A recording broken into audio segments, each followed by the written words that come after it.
akan saya lanjutkan pemaparan saya. Adrenoseptor dari sistem saraf simpatik ada dua jenis, yaitu ada alfa dan beta. Obat-obatan yang memblokir adrenoseptor lebih dikenal dengan istilah beta blocker. Secara terapi, diepoistasi untuk mengurangi misalnya stimulasi simpatik jantung yang normal.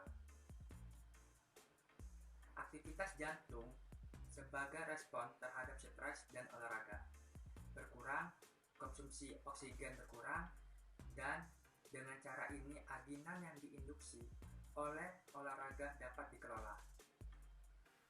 Beta blocker diberikan secara oral, dapat juga digunakan dalam pengelolaan aritmia jantung, hipertensi, infark mikro, dan gagal jantung.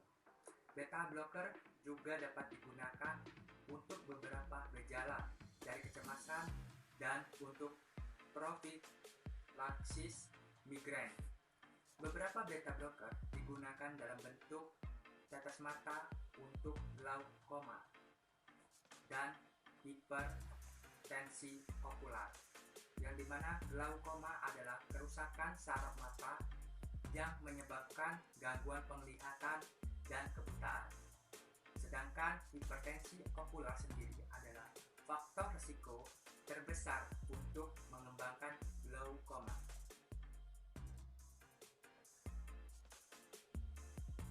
Tidak semua reseptor beta blocker itu identik, tetapi dapat dibagi dalam dua kelompok, yaitu dengan istilah beta 1 dan beta 2. Yang pertama ditemukan di dalam jantung dan yang terakhir ditemukan di bronkus. Karena salah satu efek samping yang tidak diinginkan dari blokade beta umum adalah hilangnya bronkodilasi normal noradrenalin yang mengarah ke bronkospasme. Obat penghambat beta 1 atau diistilahkan dengan kardioselektif, misalnya atenolol dan metoprolol, dikembangkan yang memiliki efek kurang pada beta reseptor. Namun, harus ditekankan bahwa selektivitas tidak mutlak karena bronkospasme masih dapat terjadi dengan obat-obatan ini, terutama pada dosis tinggi. Beberapa beta blocker juga memiliki aktivitas alpha blocking yang menyebabkan vasodilatasi. Beberapa beta blocker seperti celiprolol dan nebivolol juga memiliki aktivitas vasodilator, tetapi menghasilkan ini dengan mekanisme selain memblokir alpha reseptor. Beta blocker lain juga memiliki aktivitas simpatomimetik intrinsik karena dapat mengaktifkan reseptor dan karenanya merupakan agonis parsial. Sotalol memiliki aktivitas anti-aritmia kelas 3 tambahan, dan karena itu dia mampu memiliki serangkaian interaksi yang tidak dimiliki oleh sebagian besar penghambat beta lainnya. Beta blocker dapat berupa obat lipofilik, contohnya metoprolol, dan hipofilik, contohnya atenolol. Beta blocker lipofilik lebih cenderung terlibat dalam interaksi farmakokinetik daripada obat hipofilik. Banyak beta blocker hipofilik pada dasarnya dimetabolisme oleh sitokrom P450, isoenzim CYP2D6. Beta blocker juga dapat terlibat dalam interaksi farmakodinamik dengan obat lain yang didasarkan pada peningkatan atau antagonisme efek farmakologisnya, seperti pengurangan tekanan darah. Bagian ini pada umumnya di mana beta blocker adalah obat yang mempengaruhi interaksi ditangani dengan Assalamualaikum warahmatullahi wabarakatuh. Saya Pindayanti, perwakilan dari kelompok 3 akan menjelaskan tentang beta blocker.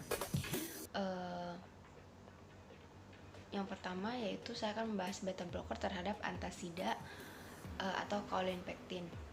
Nah, beberapa antasida atau kaulinpektin itu dapat menyebabkan penurunan kadar penyerapan atenolol, idenolol, propanolol atau sotalol, dan mungkin sedikit peningkatan atau penyerapan metoprolol. Dalam contoh kasus pada beta blocker terhadap antasid atau kaulinpektin yaitu propanolol. Dalam sebuah penelitian, gel aluminium hidroksida 30 mili tidak mempengaruhi level plasma dari dosis tunggal propanolol 40 mg atau penurunan denyut jantung ketika olahraga sebagai respon terhadap propanolol. Dan sebaliknya, pada penelitian selanjutnya dia menemukan bahwa 30 mili aluminium hidroksida gel itu mengurangi kadar dan AUC dosis tunggal propanolol 80 mili hampir 60%. Nah, pada data in vitro dan hewan menunjukkan bahwa bismut subsalisilat, kaulinpektin, dan magnesium trisilikat itu juga dapat mengurangi penyerapan dari propanolol. Pada pembahasan kedua, beta blocker terhadap antikolinesterase yaitu dalam sebuah laporan menggambarkan bradikardia dan hipotensi yang ditandai selama periode pemulihan dari anestesi dan blokade neuromuskular. Ketika pasien yang menggunakan beta blocker mengalami peningkatan, diberikan obat antikolinesterase, namun biasanya tidak ada reaksi negatif yang tampak terjadi.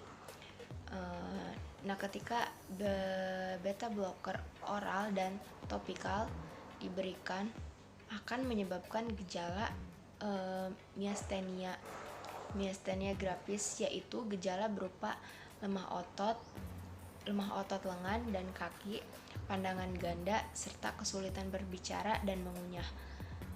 Itu pada beberapa pasien. Nah, contohnya pada kasus beta blocker terhadap antikolinesterase yaitu pyridostigmine,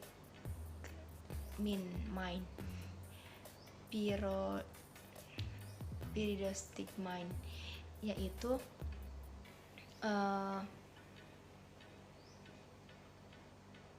pada contoh kasusnya yaitu pada sebuah studi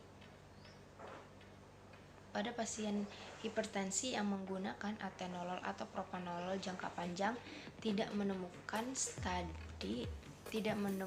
perubahan signifikasi dalam denyut jantung dan tidak ada reaksi merugikan yang serius ketika mereka diberikan oral dosis rendah pyridostigmine 30 ml 3 hari selama 2 hari.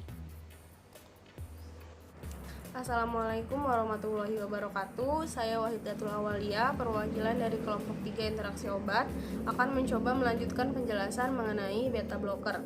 Pada bagian ini, saya akan menjelaskan mengenai beta blocker dengan pengikat resin asam empedu. Nah, di sini meskipun kolesteramin dan juga kolestipol itu cukup dapat mempengaruhi penyerapan dari propanolol, namun ini tampaknya tidak mempengaruhi dari dampak propanolol. Nah, pada kasus ini kami akan mencontohkan yaitu kolesevelam. Nah, pada studi dosis tunggal pada 33 subjek sehat ditemukan bahwa kolesevelam 4,5 gram tidak menyebabkan perubahan klinis yang relevan di tingkat plasma dari sustained release metoprolol 100 mg.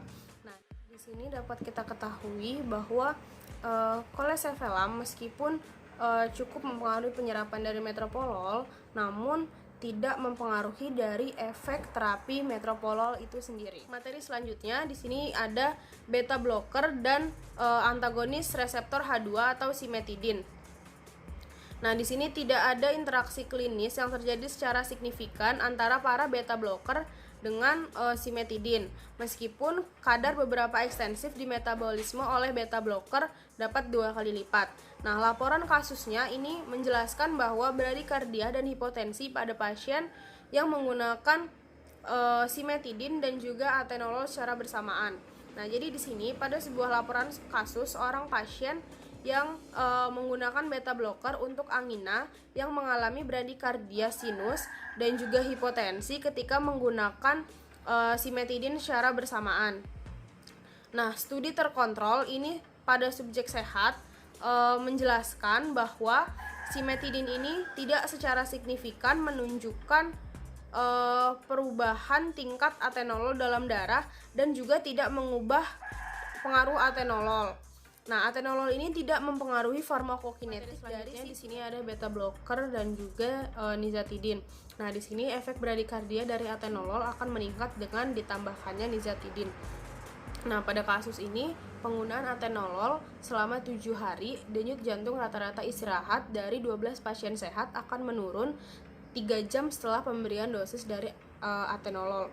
Nah, di sini penurunan akan terus berlanjut dengan ditambahkannya nizatidin selama 7 hari.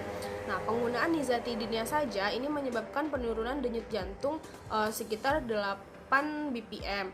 Dengan demikian, efek dari nizatidin dan atenolol ini pada detak jantung jadi adaptif. Jadi memungkinkan nizatidin memiliki efek yang sama jika ditambahkan dengan beta blocker yang lain.